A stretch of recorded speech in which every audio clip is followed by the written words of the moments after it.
Mais uma vez, boa tarde para vocês. Para quem ainda não me conhece, meu nome é Alisson, eu trabalho na assessoria de relacionamento do DB Diagnósticos, que é o laboratório de apoio de vocês. Hoje o nosso treinamento vai ser voltado aí para a parte pré-analítica, né, para a gente prevenir aí as intercorrências, como hemólise, fibrina e coágulo. A intenção aqui é a gente fazer um bate-papo, tirar as dúvidas.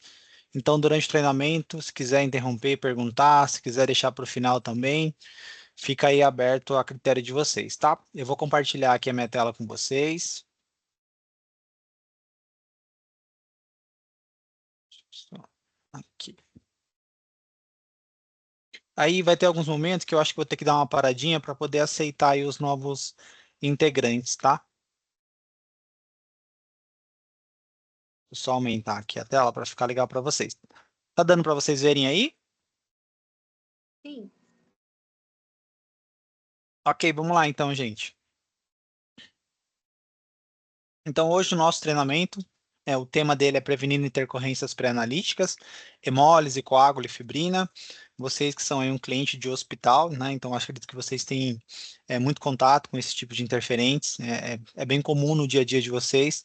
Então, eu espero que esse treinamento aí ajude vocês a prevenir mesmo, a evitar, né, essas dores de cabeça aí que em muitas ocasiões acabam resultando em recoleta. Então, só a título de curiosidade mesmo, né, não sei se todo mundo conhece o DB, mas atualmente o DB ele é o maior laboratório de apoio do país. Então, nós temos aí 6 unidades técnicas de análises clínicas e, além das unidades de análises clínicas, o DB possui 3 unidades especializadas, que é o DB molecular, o DB patologia e o DB toxicológico. Então, ao todo, o DB conta com 9 unidades para poder atender os seus clientes, uma capacidade produtiva aí de mais de 25 milhões de exames mês. Então, só a título de curiosidade para vocês mesmos. E aí a gente entra mesmo no nosso treinamento de hoje. Então aqui a introdução ele fala um pouquinho do processo laboratorial, né? Esse processo ele é bem complexo. Ele é dividido em 3 fases. Então nós temos ali a fase pré-analítica, a fase analítica e a fase pós-analítica. Então a gente vai ver um pouquinho aí de cada fase, mas o foco do treinamento hoje vai ser aqui na fase pré-analítica, porque é a fase que acontece esses interferentes. Porque às vezes a gente fala de laboratório, né? O pessoal imagina, laboratório para mim é somente área técnica. Laboratório para mim é somente a parte de coleta. E não, né? O laboratório ele envolve todo um processo, né? Desde a parte da prescrição lá pelo médico até a última etapa ali que seria o transporte dessa amostra até chegar lá naquele laboratório de apoio.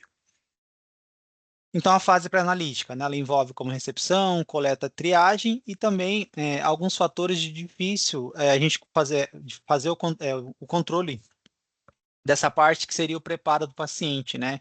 Então a gente precisa orientar ali o paciente, né, com um vocabulário mais simples, né, de forma clara, deixar ali a parte, os termos técnicos, a formalidade de lado, para que o paciente consiga entender ali aquelas orientações, né, e a gente consiga ter esse preparo adequado para o paciente fazer ali o exame. Então, aqui, retomando, a fase pré-analítica, ela vai desde a prescrição médica, recepção, coleta, triagem e transporte, que seria a última etapa.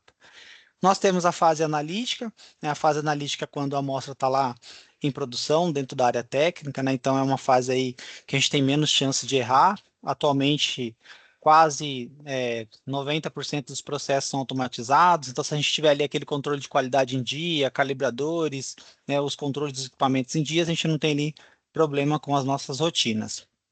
E aí a fase pós-analítica, que é quando o laudo ele é liberado, né? Então o médico recebe aquele laudo, ele vai fazer a interpretação e ali vai ter uma tomada de ação em relação àquele laudo. Então por isso que é importante a gente garantir aqui a nossa fase pré-analítica, que ela seja feita de qualidade, para que esse resultado final que vai chegar lá na mão do médico, ele seja fidedigno com o que foi solicitado.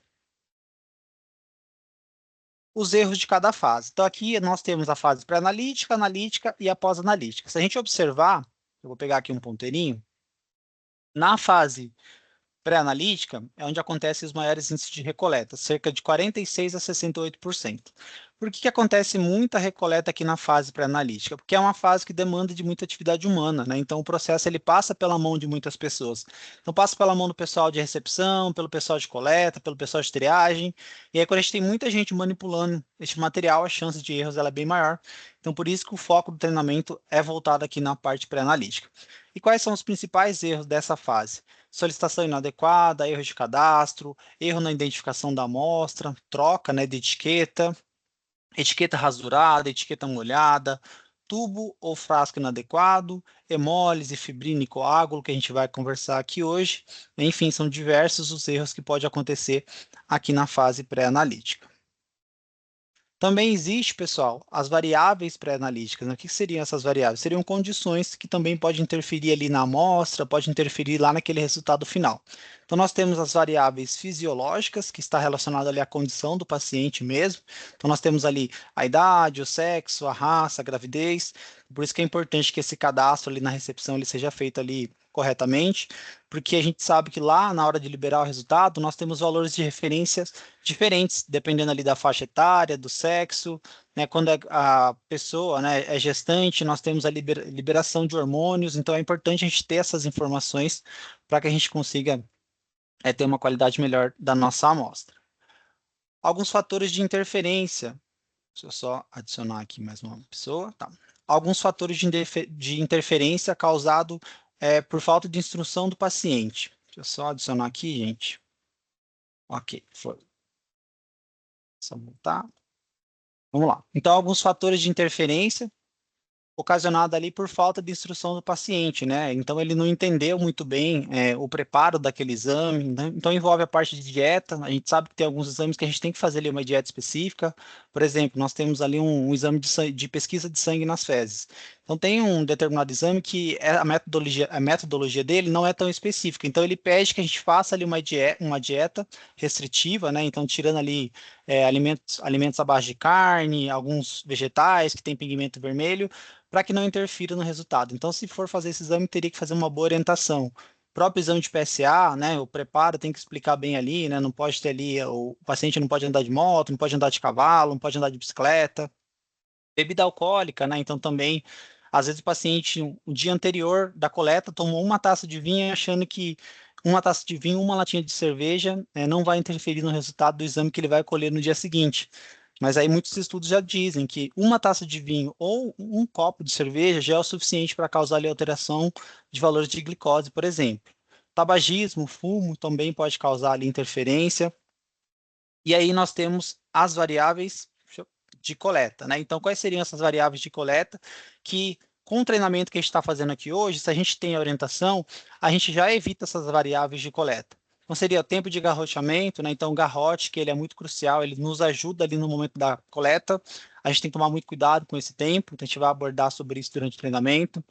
Coletas em locais com infusões de líquidos, né? Então, são regiões problemáticas, a gente evita coletar nessas regiões, ou até mesmo fazer a coleta de forma incorreta. Aqui, alguns pontos que tem que ser avaliado na recepção. Então, a gente tem que avaliar ali na recepção, né, durante a anamnese, né, do paciente que a gente está fazendo aquele cadastro. Então, fazer a identificação correta, se ele fez a dieta correta, se ele está de jejum, quanto tempo ele fez de jejum, massa corporal, idade, os medicamentos que ele faz uso, né? É muito importante passar para o laboratório de apoio essas informações dos medicamentos. Alguns exames, por exemplo, de coagulação, né, às vezes o paciente ele faz ali esses usos de medicamento, então a gente tem que saber essas informações para poder liberar ali o resultado, caso dele um valor alterado. O gênero, se faz uso de tabaco, se ele bebeu, se faz injeção de álcool, gravidez, exercício físico, né? Então, o exercício físico, que ele é crucial para nossas vidas, né? Faz muito bem para a nossa saúde. Antes da coleta, ele não é recomendado, né? Então, por isso que a gente tem que saber ali também se o paciente fez algum tipo de exercício antes de iniciar a coleta. Raça e o jejum, como a gente falou. Durante a coleta, quais são os pontos, né, que a gente precisa avaliar também? Então, a postura do paciente, né? Então, a maioria dos exames a gente colhe ali sentado na cadeira de coleta, mas a gente sabe que tem ali alguns exames que a gente tem que colher deitado, né? Por exemplo, a prolactina. Então, o paciente fica lá em repouso, depois a gente vai lá e faz a coleta.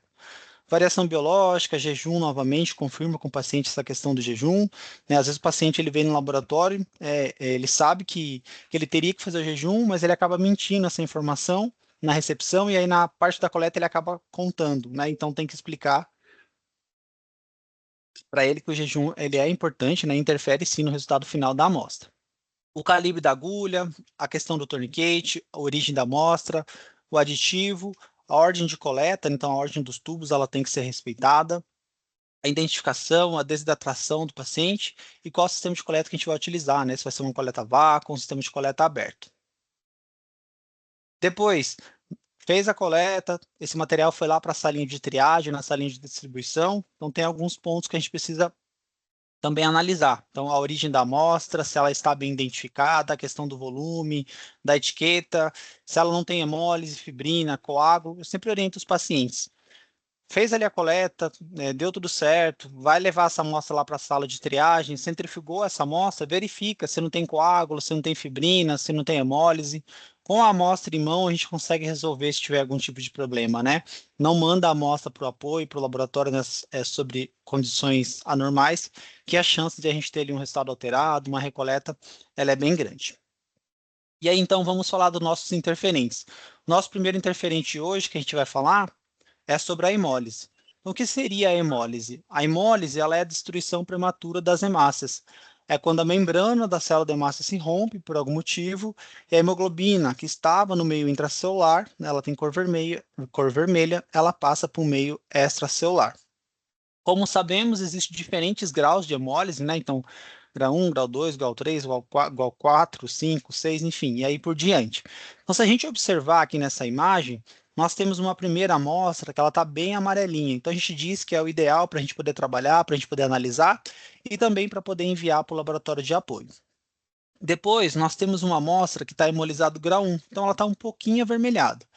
Grau 1, dependendo do exame, a gente até consegue processar, né? Não causa nenhum tipo de interferente, mas isso a gente só consegue confirmar olhando o guia de exames do DB. Então, olha lá no guia de exames, digita o nome do exame e na parte de baixo tem critério de rejeição. Ali no critério de rejeição ele diz se aceita hemólise grau 1 ou não para fazer aquele exame. Grau 2, um pouquinho mais avermelhado, né? Então, é mais difícil ainda a gente poder trabalhar com esse tipo de material, então são raríssimos os exames que a gente aceita. E aí, grau 3, o DB não aceita, né? Já é um exame aí, uma amostra que está bem deteriorada, não tem tanta qualidade. E aí vocês vão ver que ela está bem avermelhada e vocês não conseguem enxergar nem o outro lado do tubo. Neste caso, é recoleta, né? A gente tem que solicitar o paciente para comparecer na clínica, ou se é hospital, tem que voltar lá no leito para poder fazer essa nova coleta.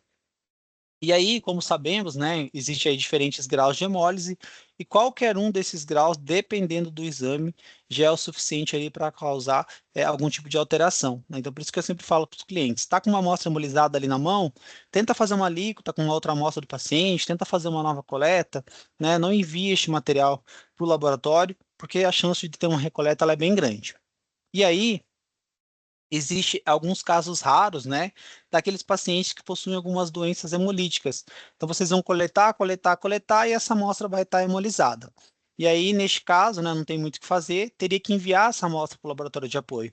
Mas, para a gente poder enviar essa amostra nessas condições, a gente precisa falar com a assessoria primeiro do laboratório.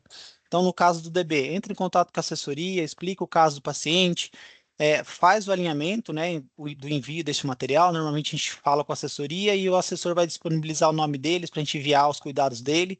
E aí o assessor já vai deixar alinhado ali com a UP, né, produtiva que vai receber essa amostra.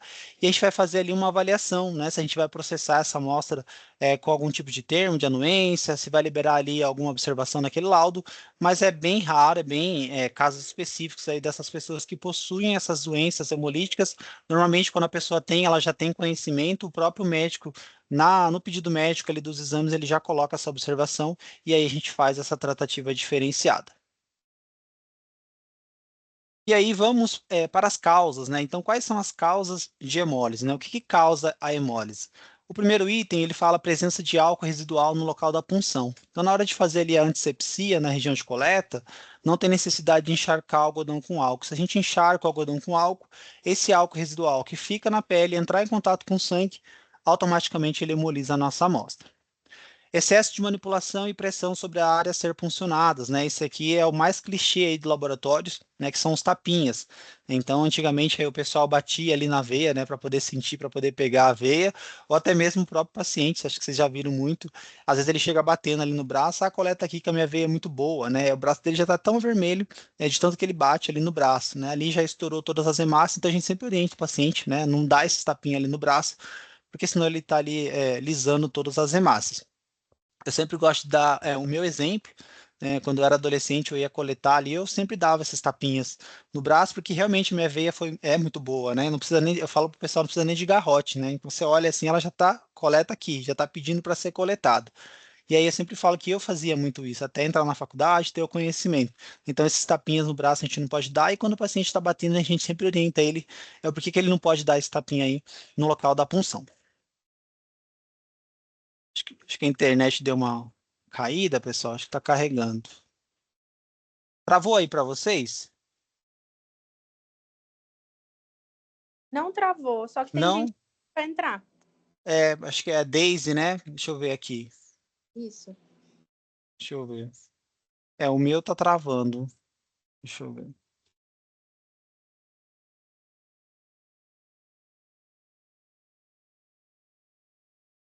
Será que ela conseguiu entrar? Deixa eu ver.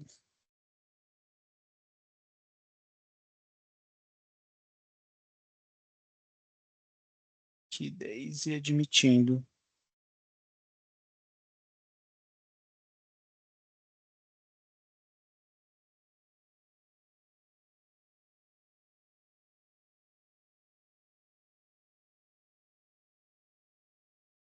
Olha, eu vou fechar, é assim que ela pedir de novo, porque eu tô admitindo e não tá entrando. Não sei.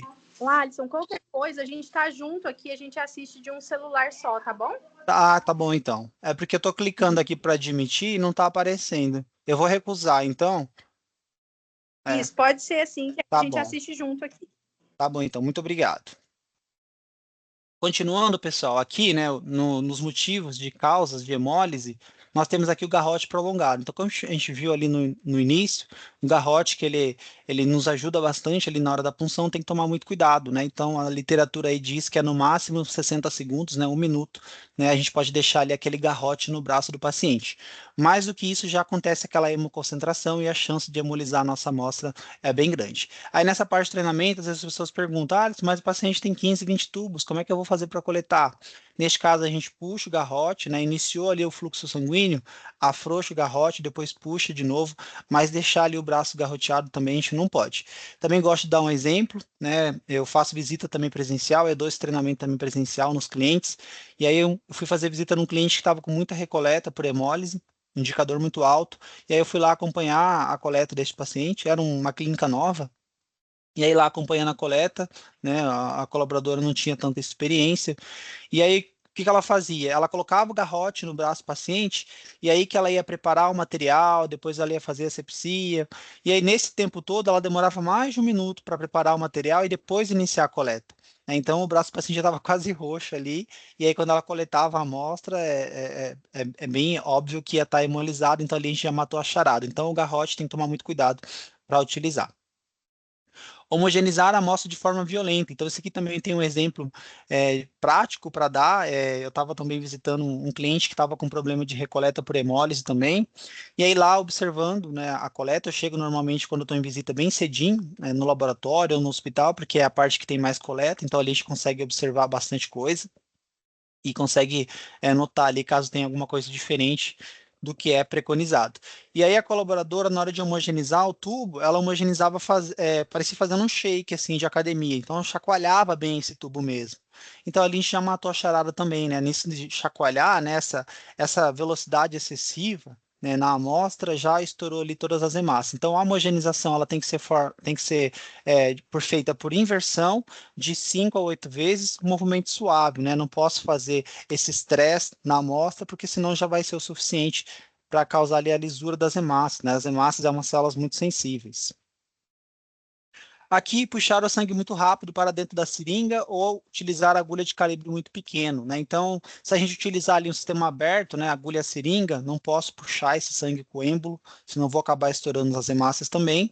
E se eu pego uma agulha de calibre muito pequeno, o sangue vai passar ali com uma compressão para dentro do tubo ou para dentro da seringa, isso aí também vai ocasionar a ruptura das hemácias. Aplicar pressão negativa na seringa com o sangue já dentro dela, né? Então, tá com o sangue ali dentro da seringa, fica pressionando para voltar esse sangue, enfim, ou na hora de transferir o material, não posso fazer essa pressão na seringa, né? Devido à sensibilidade das hemácias. colocar o sangue no tubo de coleta sem tirar a agulha da seringa, né? Então, normalmente quando eu vou nos clientes, principalmente hospitais, eu sempre pergunto para o pessoal, fez coleta com a agulha e com a seringa, como é que vocês transferem o material para o tubo?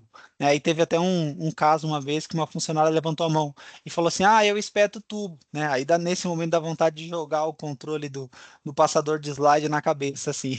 Mas brincadeira à parte, pessoal. Então, na hora de a gente transferir esse material, né, a gente não pode espetar o tubo. Se eu espeto o tubo, eu corro o risco do tubo estourar, corro o risco de me acidentar também.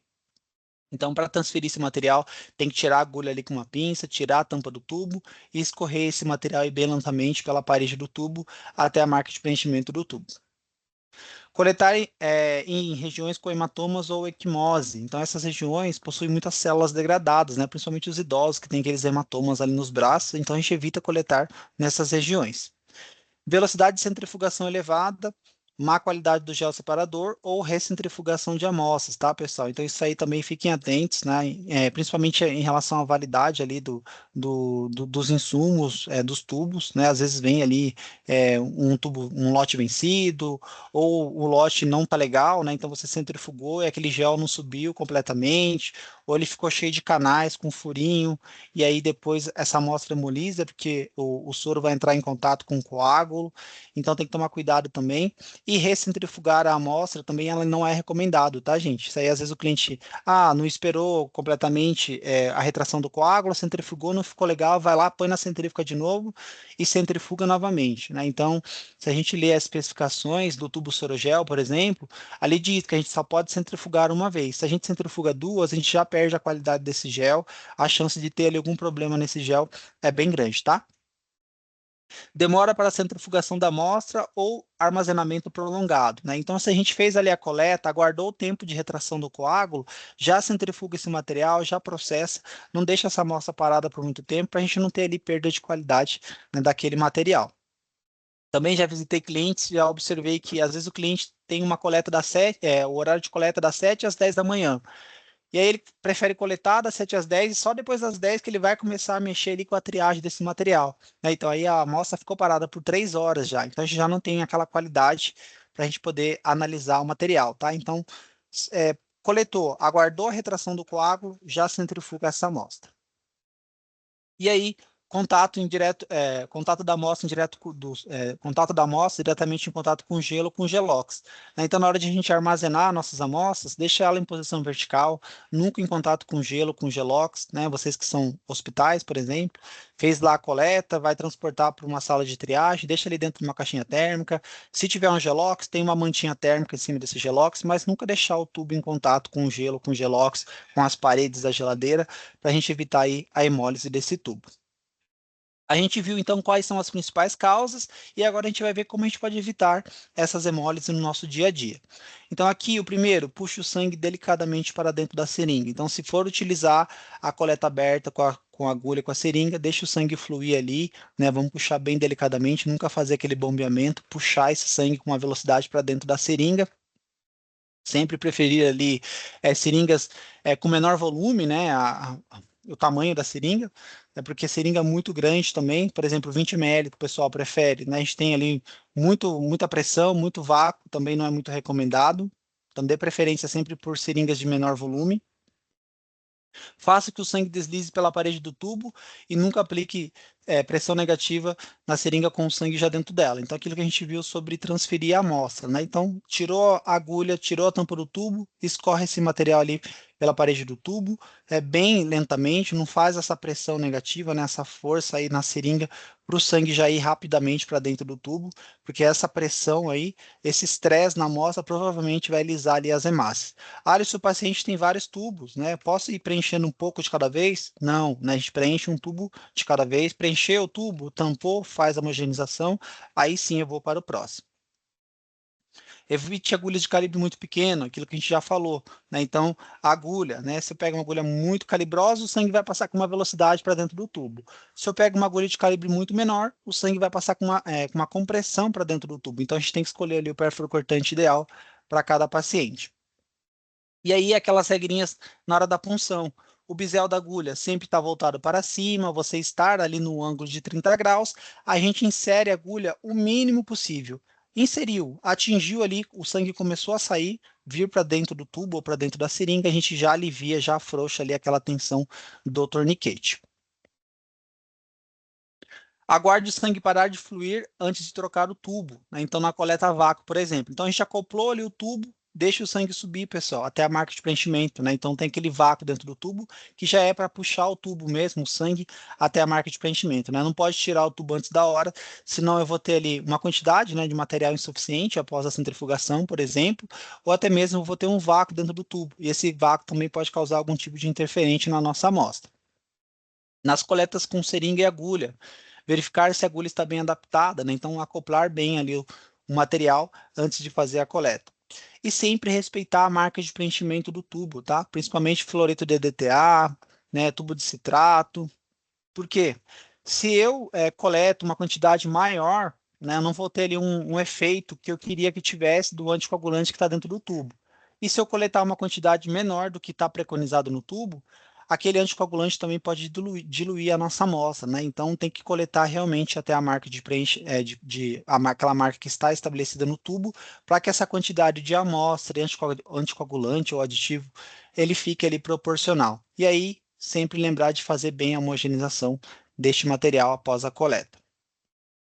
E sempre deixar ali, então, pessoal, para retrair o coágulo, sempre na posição vertical, centrifugou, vai guardar na geladeira, sempre também ali na posição vertical, este material, para que a gente evite, né, que esse soro entre em contato com aquele coágulo, aquela bolinha, né, aquele pinguinho de soro que fica lá na tampa, enfim, que esse gel tenha algum tipo de problema, então sempre deixar transportar esse material na posição vertical.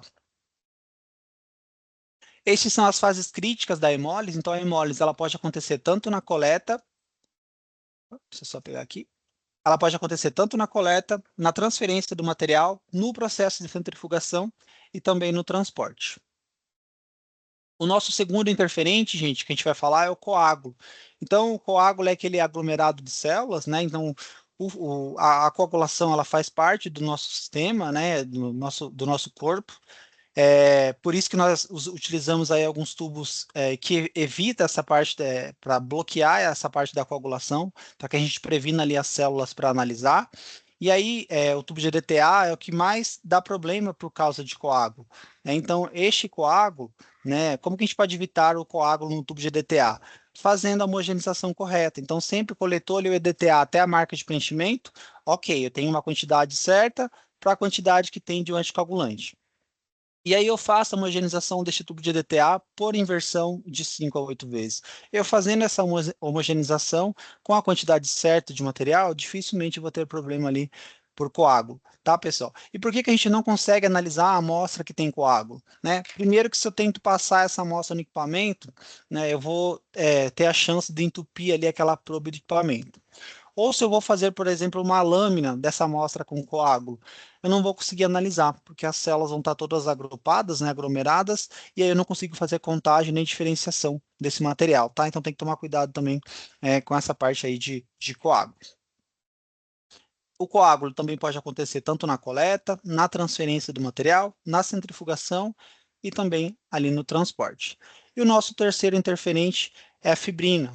Como a coagulação, né, faz parte do nosso corpo, né, a produção de fibrina também, né? Então, se o sangue começa a sair ali para fora do nosso corpo, é resposta, né, um sangramento, é resposta do nosso organismo criar essa rede de fibrina, né, a coagulação, para poder estampar esse sangramento, né? Então, por isso que a gente tem que tomar muito cuidado também com a fibrina, né? Existe aí aquelas fibrinas que são um pouquinho mais densas, mas também tem aquelas microfibrinas. Então a gente tem que tomar cuidado com essa parte, né? A gente sempre fala que a coleta de sangue ela não pode demorar muito, porque se ela demora muito, a chance de ativar ali as cascatas de coagulação, a rede de fibrina, né, ela é maior. Então por isso tem que ser ali uma coleta bem dinâmica. A gente não pode demorar muito para fazer as nossas coletas.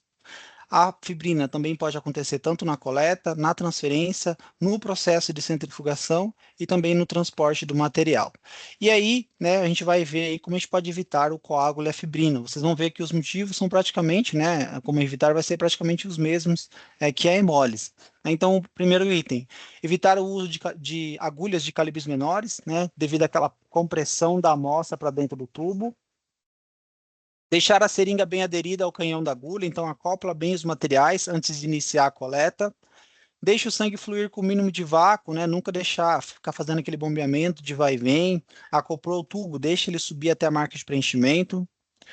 Evite o excesso de pressão na seringa, né? Então, tanto pressão para puxar o sangue ou na hora de transferir esse material para o tubo, né? Aquela pressão negativa, não podemos fazer qualquer tipo de pressão, né? O sangue, as células sanguíneas, elas são muito sensíveis. Então, qualquer tipo de pressão, de estresse, já é o suficiente para causar ali algum tipo de alteração, de problema com a nossa amostra. Retire a agulha da seringa antes de colocar o sangue no recipiente, né? Então, não podemos espetar o tubo de jeito nenhum, né? Tem muito risco de se acidentar e também aos interferentes da nossa amostra, e sempre realizar a homogeneização da amostra de forma correta, principalmente esses exames de coagulação, né? Tubo de citrato, que dá muito problema por causa de fibrina. Então, fez coleta no tubo de citrato, pessoal, homogeneiza bem, para que o anticoagulante que está dentro do tubo, ele entre em contato com todo o nosso material e garanta a qualidade da nossa amostra. Observe a correta proporção de sangue aditivos nos tubos de coleta, né? Então o sangue tem que fluir até a marca de preenchimento. A gente sabe que o tubo de citrato ele é bem chatinho de coletar, né? Muitas vezes ele não sobe até a marca de preenchimento, tem que ficar atento a isso também. Às vezes a gente precisa trocar ali o lote do tubo. Verifique sempre o prazo de validade dos tubos de coleta de sangue, né? Aquilo que eu falei para vocês, a gente não envia material vencido para os clientes, mas às vezes acaba passando batido, né? A gente tem ali pessoas trabalhando nos processos, e aí às vezes acaba passando ali um lote de tubo vencido, ou às vezes a gente tem algum problema de lote mesmo, de fábrica, né? Então vem um lote com algum tipo de problema no vácuo, por exemplo. Então sempre fiquem atentos também a essas condições. Sempre centrifugar as amostras de acordo com a recomendação do fabricante, né? Então, normalmente a gente já tem a nossa centrífuga programada, a gente não costuma mexer, a não ser que a gente vai rodar ali um exame de coagulação, que a gente roda com um tempo maior, com uma rotação maior também. E preferir sempre o sistema de coleta fechado, que é a coleta a vácuo. Falando sobre o sistema de coleta, então nós temos dois tipos: coleta de sistema fechado e aberta. Primeiro a gente fala um pouquinho sobre o sistema de coleta fechado, que é a coleta a vácuo, né? Então é um sistema de coleta recomendado por literatura, possui muitas vantagens, né? Então facilidade no manuseio dos tubos, possibilidade de coletas múltiplas, consigo coletar vários tubos ao mesmo tempo, descarte seguro dos pérfuros cortantes, padronização dos volumes e aditivos, né? Então, os tubos eles já vêm com a marca de preenchimento, com a quantidade de material que a gente precisa coletar, com a quantidade de aditivo que tem naquele tubo. A ausência de manipulação da amostra, né? Então, não tem chance nenhuma de eu manipular esse material, ele já vai para dentro do tubo. Então, a gente tem aí, né, com todos esses benefícios, uma garantia da qualidade da amostra e, consequentemente, do nosso resultado final. Então, por isso que a gente recomenda que vocês utilizem, né, a coleta a vácuo. Ela é recomendada por literatura, traz menos risco de acidentes com pérfuro cortantes e também aos interferentes como hemólise, fibrina e coágulo. E aí, atualmente, a gente possui aí, né, uma variedade de produtos para a gente poder trabalhar com a coleta a vácuo, né? Então, tem scalps, microtubos, tubos de menor volume. O sistema de coleta aberto, com agulha com a seringa. Então, muitos clientes, dependendo do paciente, é uma criança, é um idoso, é uma gestante, preferem utilizar a coleta aberta com agulha com a seringa, né? Então, caso for utilizar a agulha e a seringa, tem que tomar muito cuidado, porque aí a chance desses interferentes é bem maior. Então, quais seriam as vantagens de utilizar a agulha e a seringa? Então, é a facilidade no manuseio da seringa pelo flebotomista, fazer a coleta, né, em região arterial, e coleta com maior facilidade pediátrica e geriátrica. Porém, existem muitas desvantagens em utilizar o sistema de coleta aberto. Então, exige aí uma manipulação do material biológico, um risco maior de contaminação durante a transferência do material, né, um risco maior de acidentes também durante o descarte ou até mesmo a transferência desse material. Então tem que tomar cuidado. Maior chance de coágulo, hemólise e fibrina. Então, portanto, mais coletas. É um sistema de coleta não recomendado por literatura, né? E aquilo que eu acabei de falar, maior incidência de acidentes, né? Então tem que tomar muito cuidado com o sistema de coleta com agulha e com seringa. Escolha do pérfuros cortantes. Já falei anteriormente, né? A escolha do pérfuro cortante ela também é muito importante. Então, nós temos que escolher o pérfuro cortante ideal de acordo com o que a gente analisou ali da veia do paciente, né? Aquele acesso venoso. Então, mais comumente que a gente utiliza no nosso dia a dia com a coleta a vácuo é a 25/8, né? Que a gente fala é a 22G, que é aquela agulha verde que é indicado para pacientes com bom acesso venoso.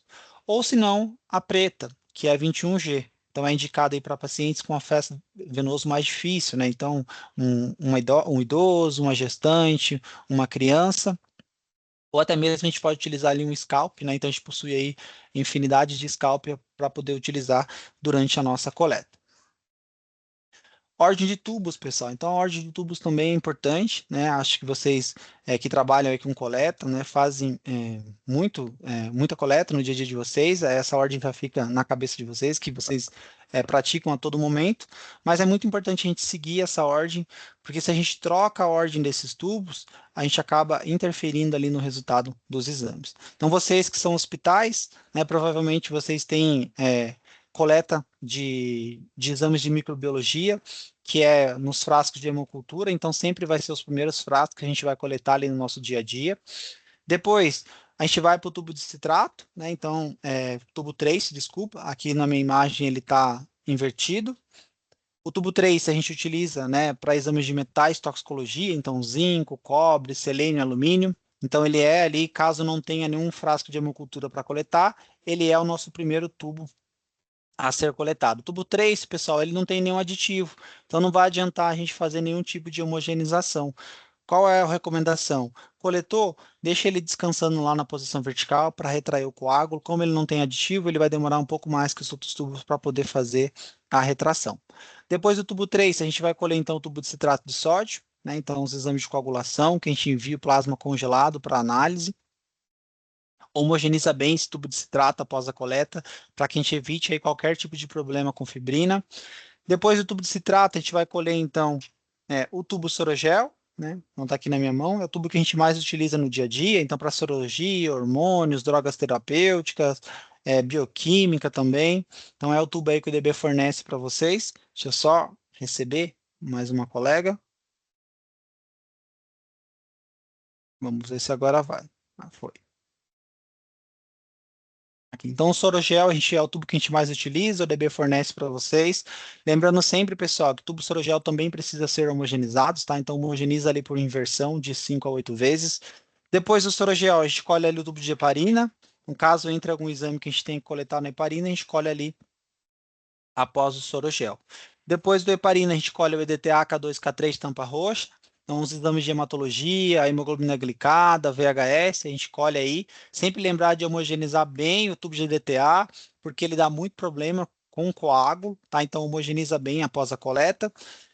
Também temos o EDTA com gel separador, né? Então, os exames aí de estudos moleculares, marcadores genéticos, sexagem fetal, por exemplo, a gente sempre vai colher nesse EDTA com gel separador. E, por último, sempre ali no momento da coleta, nosso tubo de fluoreto de sódio, né? Então, os exames aí de curva, de glicemia, a gente sempre vai colher por último, que é o tubo de fluoreto do sódio. Por que ele é o último a ser coletado? Porque o fluoreto, que é o aditivo que está dentro do tubo, ele é muito contaminante. Então, se eu acabo utilizando ele fora dessa ordem, eu acabo interferindo ali no resultado dos outros tubos dos outros exames. Feita a coleta, pessoal, vamos para a parte de centrifugação, né? Então, a centrifugação ela também é bem importante, né, para que seja feita de forma correta, porque ela interfere ali na qualidade do nosso material. E aí, antes da centrifugação, a gente precisa aguardar, né, que esse material ali ele tenha a retração do coágulo. Então, o tubo 3 que eu falei anteriormente, como ele não tem aditivo, ele demora um pouco mais que os outros tubos para retrair o coágulo. Então, a gente costuma dizer aí que ele vai ficar ali na posição vertical 2 horas, né? Deixa ele descansando ali por 2 horas para retrair o coágulo. Se tiver um banho-maria, se tiver um termobloco, coloque esse tubo 3, que ele vai ajudar nesse processo de retração do coágulo. Depois nós temos aí o tubo sem ativador de coágulo, deixa aí 1 hora mais ou menos. Tubo com ativador de coágulo, por exemplo, o tubo sorogel, 30 minutos já é o suficiente, mas sempre observando ali o tubo se ele realmente retraiu o coágulo. Também temos aí o tubo sorogel com ativador de coágulo, também 30 minutos. E aí, hospitais têm esse tubo com gel separador e acelerador de coágulo. Então, de 3 a 5 minutos já retraiu o coágulo, mas sempre observando se realmente retraiu o coágulo, porque se a gente centrifuga uma amostra sem retrair o coágulo, né, não vai dar certo, né, vai ter fibrina, vai ter coágulo nesse material, a gente vai acabar perdendo a nossa amostra. E aí, nós precisamos fazer a centrifugação correta, né? Então, qual que seriam as recomendações para a gente poder fazer esse processo corretamente? Então, sempre utilizar caçambas ou cubetas apropriadas, Na hora de balancear esses tubos, colocar ali os tubos com o mesmo volume, com o mesmo tamanho, com a mesma quantidade de material, tipo de tampa, para a gente não ocorrer nenhum risco de quebra ou de acidentes durante esse processo ali de centrifugação. Eu sempre gosto de dar o meu exemplo nessa parte de centrifugação. Quando eu entrei na faculdade, logo eu já fui procurar um estágio para fazer. Antes do estágio obrigatório, eu já queria fazer um estágio na área de análises clínicas para eu ver se eu realmente ia gostar, se era realmente aquilo que eu escolhi fazer. E aí, lá no meu estágio, eu encontrei um estágio e eu até então não estava com tanta aula prática na faculdade. E aí, lá no meu estágio, no meu segundo dia, eu auxiliava as meninas só na coleta e ajudava lá na parte da triagem. E aí as meninas falaram assim, vai centrifugando esses tubos. Eu falei, tá bom, peguei os tubos e ela falou, você sabe mexer na centrífuga? E eu só tinha visto a centrífuga, eu nunca tinha mexido numa centrífuga. Eu falei assim, não, sei, né? Aquele medo de falar não, né, no seu segundo dia de estágio. E aí, beleza, eu fui lá, peguei os tubos e fui para a sala de triagem. E aí chegou lá na sala de triagem, uma centrífuga pequena, eu peguei os tubos e coloquei tudo numa caçapa só. E aí eu coloquei todos os tubos numa caçapa só e liguei a centrífuga. No que eu liguei a centrífuga, ela já começou a fazer um barulho, né? Parecia um avião que ia decolar. E aí eu falei assim, gente, será que isso é normal, né?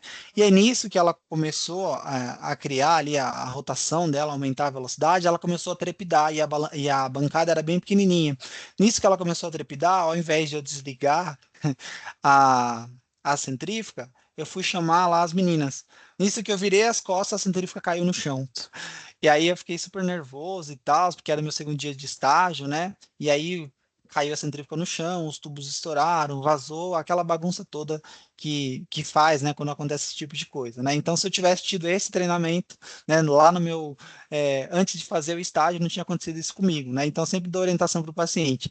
Tome cuidado com a centrífuga, balanceie corretamente, né? Tem laboratórios que tem uma balancinha para você colocar as caçapas antes de colocar no equipamento, né? Então, sempre organizar ali os tubos com o mesmo tipo de tampa, com o mesmo tamanho de tubo, com a mesma quantidade de material, para a gente não correr nenhum risco aí de acidentes ou de quebra. E sempre colocar ali os tubos na mesma direção. Então, se eu coloquei um tubo no meio da caçapa, na caçapa da frente, eu vou colocar um tubo no meio também, tá? Sempre na mesma direção, para a gente não ter esse risco aí de quebra. Se eu colocar o tubo à esquerda de uma caçapa, na outra eu vou colocar à direita, tá? Para ele ficar aí com esse balanceamento correto. E assim por diante.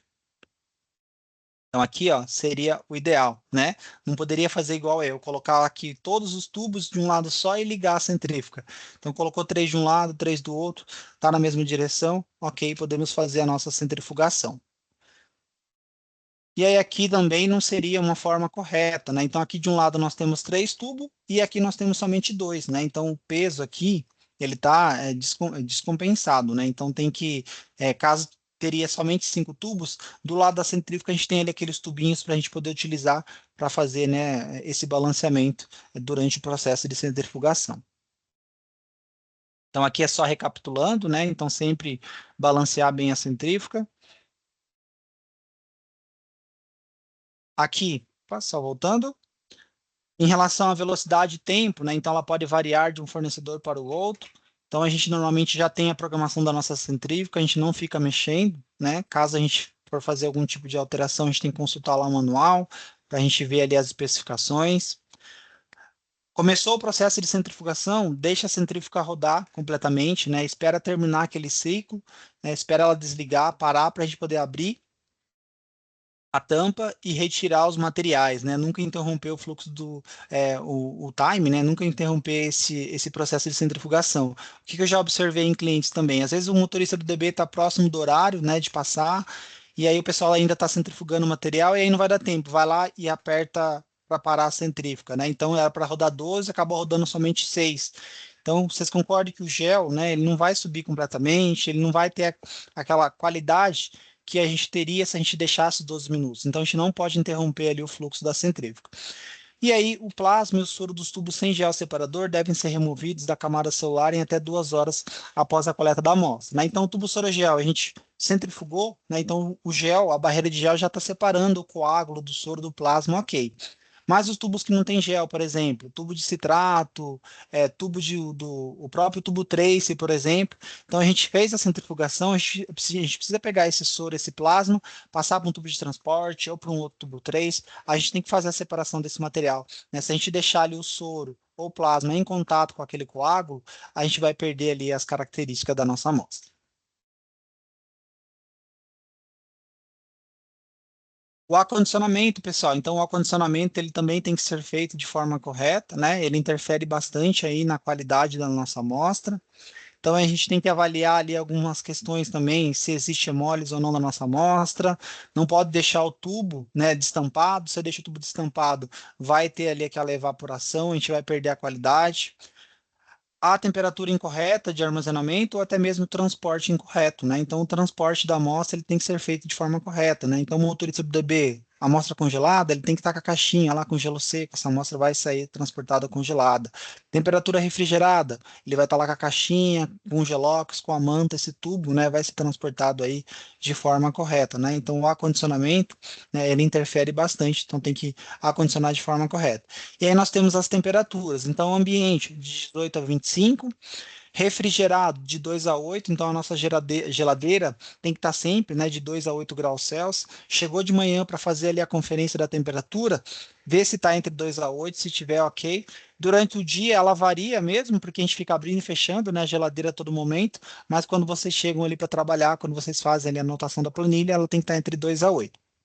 E aí a amostra congelada, né, a temperatura do freezer, por exemplo, ela é inferior a 0 graus, né, aquela temperatura negativa, tá? E sempre mandar para o apoio a amostra 100% congelada. Fez uma coleta na parte da tarde, o motorista do DB já vai passar, né? Não envia essa amostra, né? Muitos clientes gostam de fazer aquele congelamento rápido, né? Então colocar ali o tubo no gelo seco do motorista para poder congelar essa amostra. Às vezes o motorista ele sai do hospital de vocês, do laboratório de vocês, ele tem uma rota extensa, outros clientes para passar. E durante esse transporte essa amostra pode descongelar. Então, o gelo seco é para manter a temperatura da amostra congelada e não fazer esse congelamento rápido. Não está 100% congelado, deixe no freezer, envia no próximo dia, na próxima rota. Normalmente a amostra congelada ela tem uma estabilidade um pouco maior, não vai ter problema. Também é importante, pessoal, tá? Os tubos nunca estarem em contato com gelo ou com gelox, para a gente evitar a hemólise da amostra. Se a gente transportar a amostra de um laboratório para o outro, do pessoal de coleta ali dos hospitais para uma sala de triagem, de processamento, sempre na caixinha térmica, na posição vertical, nunca em contato com gelox. E aí, finalizando, né, conhecer bem todas essas etapas é fundamental. E aí eu falo também sobre a UniDB, né? Então, a UniDB é a nossa universidade corporativa, o DB disponibiliza o acesso para vocês, totalmente gratuito, tá? Então, não precisa dos dados do laboratório, do hospital para fazer cadastro.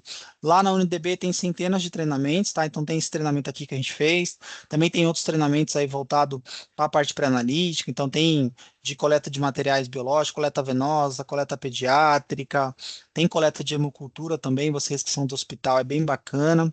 Tem exame de coagulação, né, fatores pré-analíticos interferentes, hemólise, causas e prevenções. Todos esses treinamentos, pessoal, eles geram ali um certificado de hora para vocês, tá? Então, esse certificado vocês conseguem utilizar, né, para quem está fazendo faculdade, fazendo cursinho, para aquelas horas complementares. Ou se vocês conhecem alguém também que esteja fazendo faculdade ou cursinho, pode indicar a UniDB para poder entrar, fazer acesso e fazer esses cursos. E aí, para o gestor do laboratório, a gente sempre também indica a UniDB como uma educação continuada. Então, coloca lá para o pessoal, esse mês quero que vocês façam aí o treinamento, hemólise, causa e prevenção, e me manda o certificado. Aí a gente vai salvando esse certificado aí numa pastinha, né, atualmente aí, com a atualização da RDC, com a visita da vigilância sanitária, eles pedem para ver essa parte de treinamento dos colaboradores. Então, se você mostra ali essa parte, eles ficam bem felizes, assim eles têm certeza que o pessoal está sempre se mantendo ali atualizado. Ou até mesmo solicitar aí via chamado para assessoria, a gente aplica esses treinamentos, como a gente estava fazendo aqui hoje, né? Faz um fórum ali por mês, é bem bacana também. Acho que eu só. Deixa eu fechar aqui.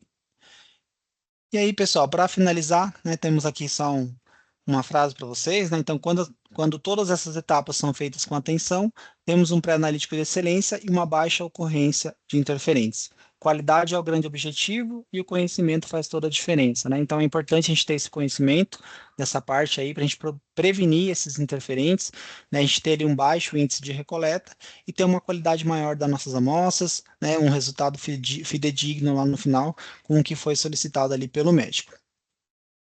Esse aqui é o telefone do saque e esse é o e-mail do saque do DB. Caso vocês precisem de algum suporte, às vezes o representante, né, comercial, que é o que vocês têm mais contato, tá com uma agenda muito extensa, eles viajam bastante.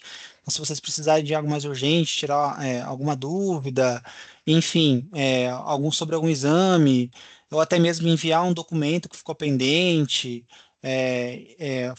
pedir uma antecipação de resultado que não está conseguindo fazer por sistema, vai enviar uma amostra em bag vermelha, aquela bag de urgência, por esse e-mail de saque que vocês conversam, né? O saque do DB trabalha de segunda a sábado, das 7 da manhã às 7 da noite, tá, pessoal? É isso. Agradeço a presença de todo mundo, espero que eu tenha contribuído aí para o conhecimento de vocês, e agora estou à disposição, caso alguém tenha alguma dúvida, alguma pergunta, fiquem à vontade.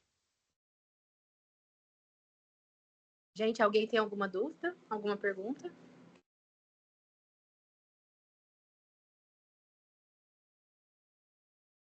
Alisson, eu vou começar com uma dúvida aqui. Na verdade, assim, é um questionamento que surgiu aqui para a gente, e aí eu falei assim, é bom que a gente está tendo esse momento, dá para a gente fazer essa pergunta. Recentemente, a gente foi questionado por equipe médica em relação a repouso para coleta de prolactina. Que falaram que não havia mais essa necessidade, que não tinha essa necessidade. Eu queria saber de você se tem alguma mudança mesmo ou não, porque eu não encontrei nada referente a isso.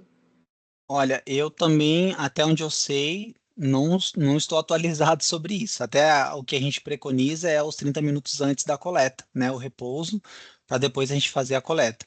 Mas eu vou buscar para você essa informação. Mas até onde eu sei, né? Esse treinamento aqui ele foi atualizado recentemente e ele fala um pouquinho sobre isso, né? Até tirei alguns slides. A orientação é o repouso 30 minutos antes, né? Que a gente preconiza e faz a coleta deitada. Agora, se houve essa mudança e não tem necessidade mais, eu também não estou sabendo, mas eu vou buscar para você, tá? Com os colegas assessores, se alguém tem alguma coisa sobre isso, algum artigo científico, algo que respalde aí o que o médico passou para vocês, tá? Combinado. Muito obrigada, viu? Imagina. Mas alguém tem alguma dúvida, gente? Bom, então eu acho que é isso mesmo. Eu queria te agradecer, viu, Alisson, por disponibilizar esse tempo aí para esse treinamento. O treinamento, como ele está ficando gravado, depois a gente pretende passar também para a equipe de enfermagem, que às vezes nos auxilia aqui na parte da coleta. Tá Então, ok. aí se você puder me compartilhar comigo depois, eu pretendo passar para eles também. Tá. Assim que terminar aqui, ele demora um pouquinho para carregar, e aí eu já envio para você o link, tá, pessoal? Aí preenche o link lá também para poder emitir o certificado de vocês. Eu que agradeço a presença de todos, né? Bom final de semana aí para quem for folgar, né? Para quem for trabalhar, bom trabalho. E aí conte conosco aí com o DB, nessa parceria aí com vocês, tá bom? Muito obrigado, pessoal. Tchau, tchau. Até a próxima. Tchau, até a próxima.